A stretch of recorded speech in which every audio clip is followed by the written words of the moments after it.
Mossi, un jeune Ivoirien curieux et plein de vie, issu d'un petit village nommé Bonaouin, s'est retrouvé en Suisse en 2020 grâce à une bourse d'études de la Confédération suisse. Dès son arrivée en Suisse, il se lie d'amitié avec Kwasi, un autre étudiant ivoirien arrivé un an plus tôt en Suisse.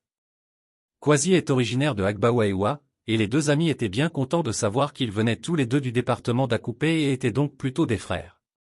Kwasi avait une camarade venue du Bénin avec qui il s'entendait très bien. Elle se nommait Kakpo. C'est donc naturellement que Mossi se mit à fréquenter Kakpo. Kakpo, bien que très gentil et fréquentant l'église, était plutôt réservé et avait une routine pour son intimité. On aurait presque dit qu'elle était musulmane tellement elle s'isolait plusieurs fois par jour comme pour faire ses 5 prières de la journée. Elle aimait surtout parler des traditions africaines et était très douée dans la cuisine africaine. C'est d'ailleurs une des raisons qui attirait Mossi et Kwasi.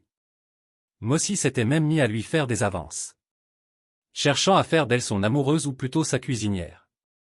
Malheureusement pour lui, Kakpo était concentrée sur ses études qu'elle voulait achever rapidement afin de retourner dans son Bénin natal. C'est donc dans l'optique de marquer davantage le terrain que Mossi se décida un week-end à cuisiner de l'atiéké et à inviter Kakpo manger avec lui. Mossi se savait doué pour la préparation de l'atiéké. Dans son université en Côte d'Ivoire, on le nommait Gwarbaman. Afin de garantir ses chances de voir Kakpo accepter son invitation, Mossi l'avait invité en présence de Kwasi et en invitant ce dernier aussi. Le jour J arriva rapidement et Mossi réalisa la cuisine d'un chef d'un hôtel 5 étoiles. Après avoir servi ses invités, il leur souhaita bon appétit et s'en alla chercher quelques objets d'art ivoirien comme pour montrer que lui aussi était assez traditionnaliste. À son retour à table, il trouva une Kakpo émerveillée par sa cuisine. Lorsque celle-ci ouvrit la bouche pour lui dire combien son repas était délicieux, Mossi sourit juste et s'assit près de Kakpo et commença à manger lui aussi, mais dans la même assiette que elle. Malgré le désaccord de Kakpo, Mossi continua à manger en lui disant que c'était ainsi que beaucoup d'Africains mangeaient en famille. Elle devait d'ailleurs le savoir puisqu'elle était plutôt traditionnaliste. Kakpo finit par abdiquer et ils mangèrent donc dans la même assiette, en échangeant des histoires et des rires. Le lendemain matin, Mossi se réveilla avec d'intenses douleurs abdominales. Sa peau était brûlante de fièvre. Paniqué, il se précipita à l'hôpital à Lausanne. Après avoir décrit son copieux repas de la veille, les médecins pensèrent directement à une intoxication alimentaire. Mossi savait que ceci ne pouvait venir que du poisson qu'il avait acheté chez une petite vendeuse de produits africains située pas loin de la résidence universitaire. Le problème ne pouvait pas venir de l'atiéké puisqu'il l'avait lui-même transporté cela d'Abidjan à Lausanne. Il retourna à la maison ce jour avec quelques médicaments et une liste d'examens à effectuer.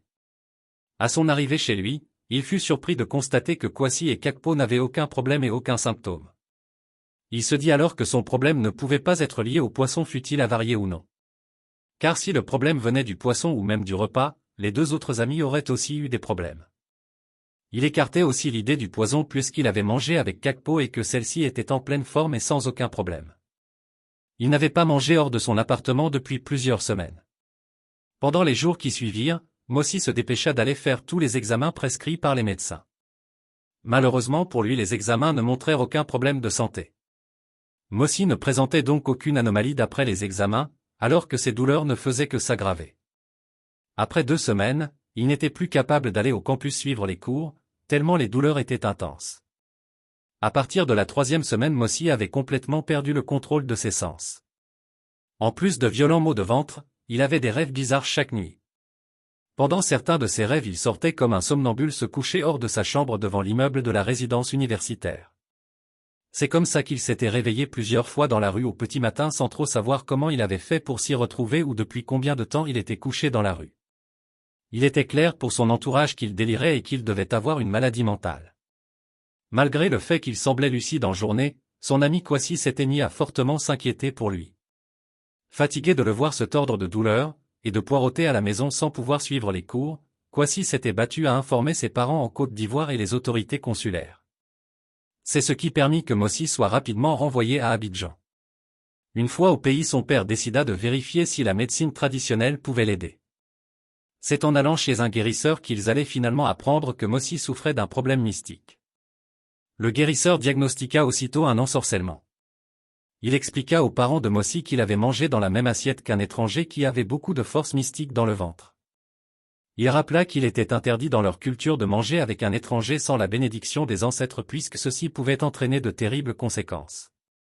Cette bénédiction passait par des rites que Mosi n'avait malheureusement jamais effectués.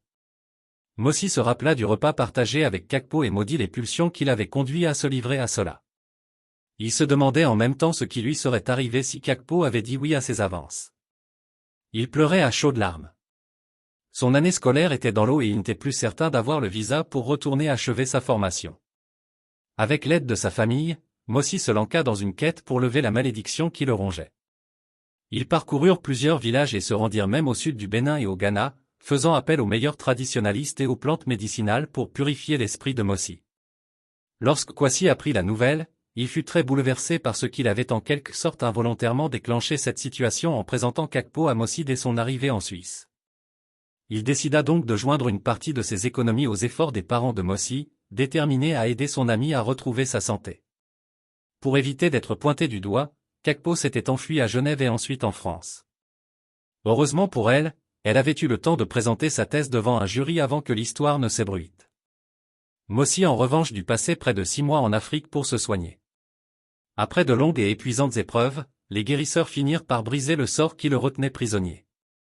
Mosi réussit à retourner en Suisse en remerciant son ami pour son aide désintéressée. Cette affaire renforça davantage leur amitié. Malheureusement, ayant perdu un semestre à se soigner en Afrique, Mosi fut obligé avec ses parents, pour pouvoir finaliser son master, de vendre 2 terrains que son père avait à Abidjan et qu'il souhaitait leur léguer en héritage. Depuis la fin de sa formation, Mosi est installé en Alberta au Canada avec son épouse qu'il avait rencontrée en Côte d'Ivoire pendant son traitement. Il a toutefois appris à ses dépens que manger dans la même assiette avec un étranger pouvait coûter très cher. On comprend de cette histoire que bien que Kakpo n'avait pas de mauvaises intentions envers Mosi, celui-ci avait tellement souffert pour retrouver sa santé. Ceci signifie que si Kakpo avait eu de mauvaises intentions, Mosi aurait probablement perdu sa vie. Cette histoire devrait attirer notre attention sur l'importance de respecter le périmètre privé des gens et d'éviter de manger dans la même assiette avec des inconnus. Déjà sur le plan sanitaire, il y a des risques d'attraper des maladies en partageant ces fluides à travers le plat ou la cuillère. Mais au-delà, il y a surtout le côté mystique et les risques d'absorber toute l'énergie mystique que l'autre personne aurait dans son ventre, en mangeant avec cette personne dans la même assiette. Nous savons que les plus jeunes demanderont si ceci veut dire qu'il faut maintenant consulter un marabout ou un guérisseur avant d'embrasser pour la première fois un gars ou une fille. Toutefois, il faut toujours considérer le côté scientifique avec les risques de maladies connues et le côté mystique avec le risque de se retrouver avec de mauvais esprits dans le ventre. Mais toi, quel est ton avis sur cette histoire? Est-ce que ceci se passe dans ton pays aussi? As-tu déjà été au courant d'une histoire similaire? Laisse-nous tes commentaires et surtout like, partage et abonne-toi si ce n'est encore le cas.